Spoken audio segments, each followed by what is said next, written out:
Assalamualaikum warahmatullahi wabarakatuh. Perkenalkan, nama saya Silviana Putri Arima dengan NIM 701200028 dari kelas 4B Sistem Informasi. Di sini saya akan mempresentasikan hasil review materi dengan judul Tumasik Sejarah Awal Islam di Singapura dan Islam di Thailand Selatan. Baik, langsung saja.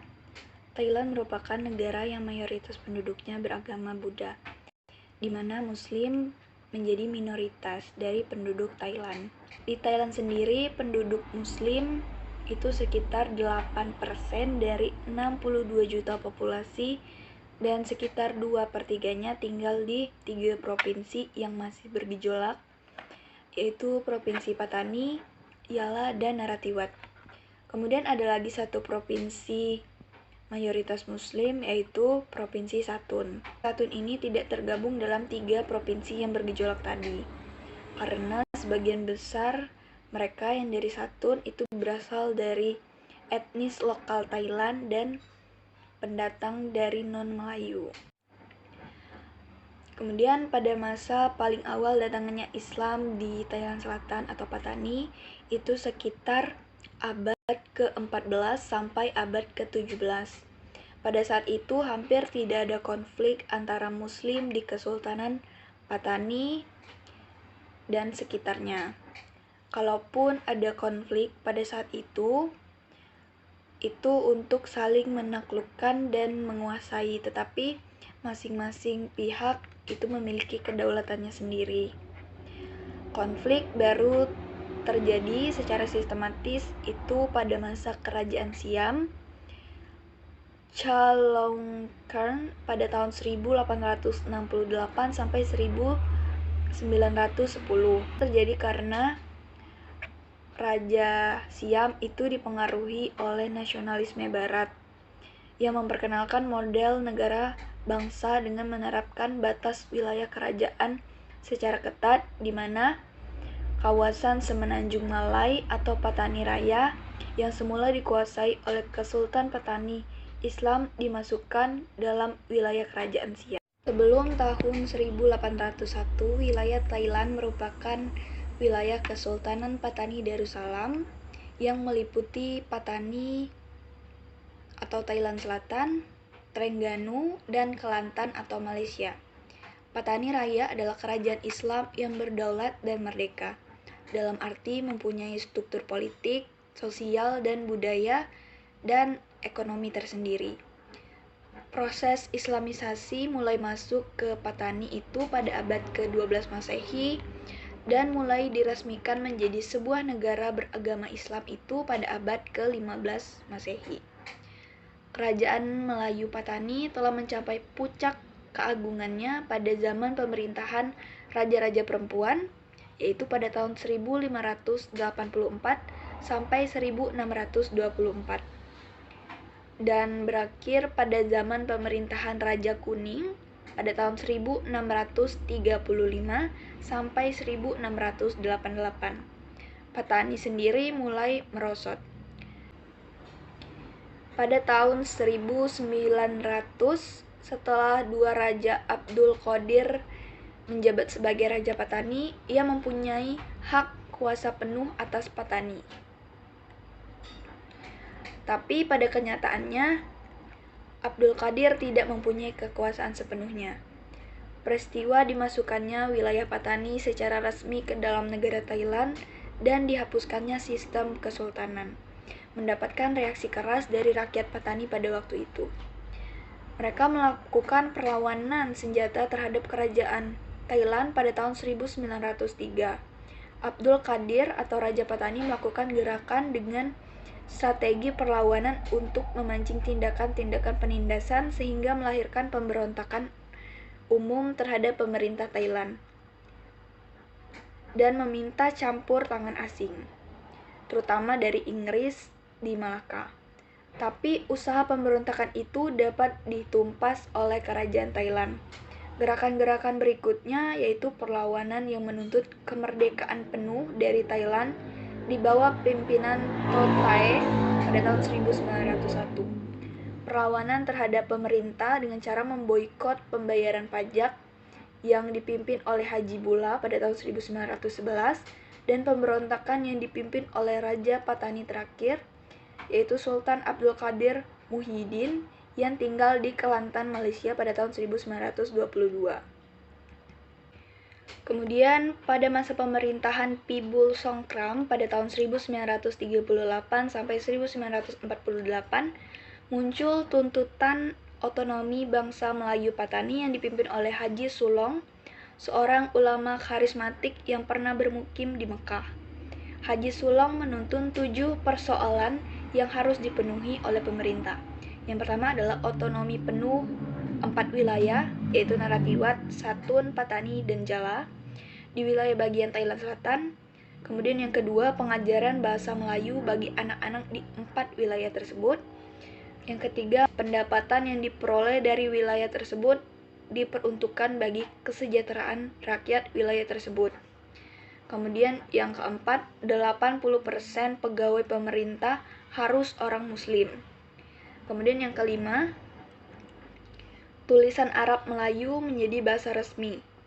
Yang keenam, pembentukan mahkamah syariah serta penggadaan mahkamah yang khas untuk mengurus dakwaan yang berasal dari hukum Islam. Dan yang terakhir, Majelis Agama Islam berhak mengeluarkan undang-undang administrasi agama Islam dengan disetujui oleh ketua besar di 4 wilayah.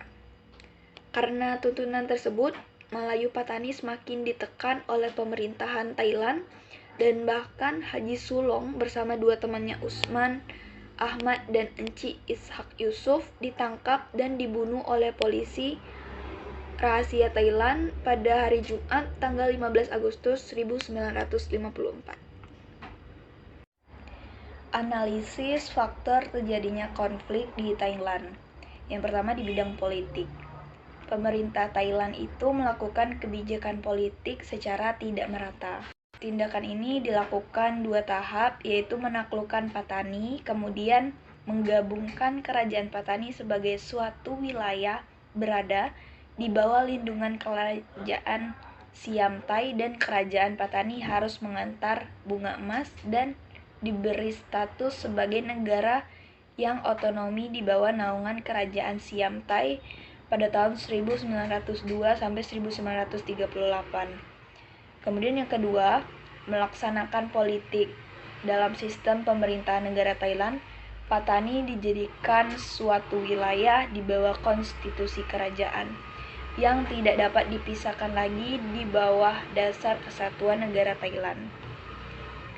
Kemudian pada bidang ekonomi, pemerintah Thailand itu menggunakan politik eksploitasi di bidang ekonomi, yaitu melakukan penindasan ekonomi terhadap bangsa atau masyarakat Melayu Patani.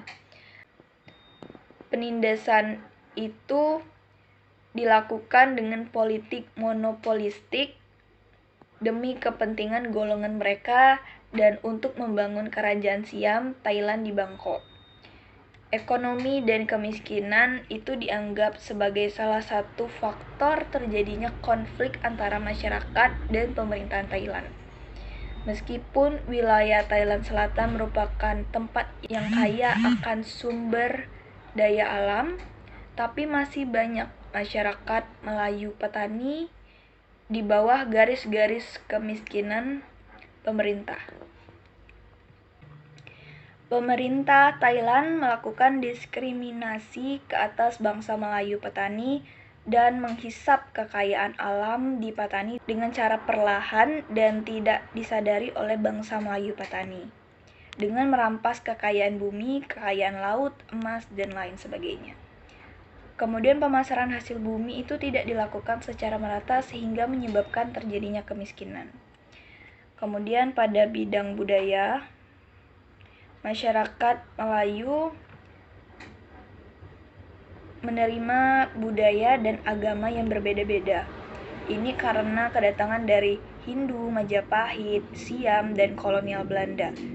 Pedagang Muslim yang berdatangan di wilayah Patani juga sekaligus mengantarkan dakwah sehingga mereka mengikuti syariat Islam.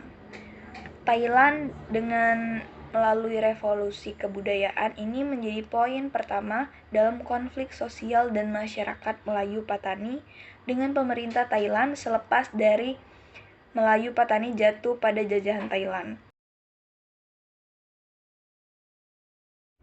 Nama Singapura sering dihubungkan dengan Thomas Stamford Raffles dari Inggris yang menguasai pulau itu pada tahun 1819.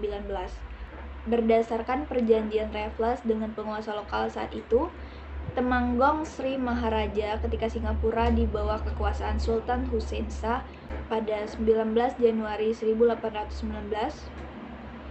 Sejarah Melayu menceritakan asal-usul Singapura bahwa seorang Tamil, yaitu Sang Nila Utama, dalam perjalanan menuju Banten melihat seekor binatang buas melintasi jalan yang mereka lalui. Binatang itu adalah singa. Sang Nila Utama kemudian memberi nama tempat itu dengan Singapura yang berarti kota singa, Titong atau kota laut. Kemudian masuknya Islam di Singapura itu terkait dengan proses kedatangan Islam di Asia Tenggara. Berikut ini saya akan menjelaskan teori Islamisasi di Asia Tenggara. Yang pertama adalah teori Arab. Menyebutkan bahwa Islam datang ke Asia Tenggara langsung dari Arab, tepatnya dari Hadramaut. Menurut teori ini, Islam itu masuk ke Asia Tenggara sejak masa abad Hijriah atau abad ke-7 dan abad ke-8 Masehi. Proses masuknya Islam pada saat ini ditandai dengan dominasi pedagang Arab dalam perdagangan Barat Timur. Teori ini juga didukung dengan fakta dari sumber-sumber Cina yang menyebutkan bahwa menjelang abad ke-7 Masehi, ada seorang pedagang Arab yang menjadi pemimpin pada sebuah pemukiman Muslim Arab di pesisir pantai Sumatera. Teori kedua yaitu teori India. Teori ini dikemukakan oleh beberapa ahli dari Belanda, diantaranya adalah Pijnappel tahun 1872 yang mengatakan bahwa Islam di Nusantara datang dari India, tepatnya Gujarat. Sehingga teori ini lebih dikenal dengan teori Gujarat. Menurut teori ini, asal mula Islam menjalin kontrak dengan Asia Tenggara berangkat dari wilayah Gujarat dan Malabar. Berdasarkan terjemahan Prancis tentang catatan perjalanan Sulaiman, Marco Polo, dan Ibnu Battuta, ia menyatakan bahwa orang-orang Arab yang bermazhab Syafi'i telah berimigrasi dan menetap di wilayah Gujarat dan Malabar di India, kemudian membawa Islam ke Nusantara. Dalam perdagangan Pijnappel, kontak paling awal melalui kontak perdagangan. Ia meyakini bahwa melalui perdagangan sangat dimungkinkan terjadinya hubungan antara Islam dan Asia Tenggara. Bahkan menurutnya istilah-istilah Persia dari India digunakan dalam bahasa masyarakat di kota-kota pelabuhan. Kemudian teori yang ketiga adalah teori Bengal. Disampaikan oleh Qadarullah Fatimi yang memberikan kesimpulan bahwa Islam masuk ke Asia Tenggara atau Nusantara melalui Bengal atau Bangladesh. Menurutnya, Islam datang pertama kali itu sekitar abad ke-8 Hijriah atau ke-14 Masehi. Kemudian teori keempat yaitu teori Persia. Teori ini menyatakan bahwa para pedagang Persialah yang membawa Islam ke Asia Tenggara. Teori ini didukung oleh data yang kuat mengenai pelayaran orang-orang Persia ke India dan melalui wilayah Asia Tenggara menuju Cina. Menurut berita Cina, Yuan Chou yang menulis Cheng Yuanxing abad ke-99 mencatat bahwa sekitar 35 kapal dari Persia telah berlabuh di Palembang pada tahun 99 Hijriah atau 717 Masehi. Dan yang teori kelima menyatakan bahwa penyebaran Islam di Asia Tenggara didorong oleh pertarungan antara Islam dan Kristen yang mendapat pengikut atau penganut masing-masing agama. Teori ini dikemukakan oleh Strike. Ia berpandangan bahwa pada kenyataannya ekspansi yang dilakukan oleh bangsa Portugis kemudian menjadi upaya kolonialisasi merupakan sebuah kelanjutan dari mata rantai perang salib di Eropa dan Timur Tengah. Menurutnya, petualangan dan pelayaran yang dilakukan oleh bangsa Portugis ke Asia itu merupakan ambisi dan keinginannya untuk mencapai sebuah kehormatan yang dikombinasikan dengan semangat keagamaan. Setelah mereka mampu mengusir kaum Moors atau Muslim di semenanjung Iberia, lalu menaklukkan beberapa wilayah di sepanjang pesisir barat Afrika, hingga sampai mengelilingi Tanjung Harapan atau Afrika Selatan. Maka kemudian mereka meneruskan kolonialisasi di Asia Tenggara. Demikianlah presentasi dari saya. Saya akhiri dengan wassalamualaikum warahmatullahi wabarakatuh.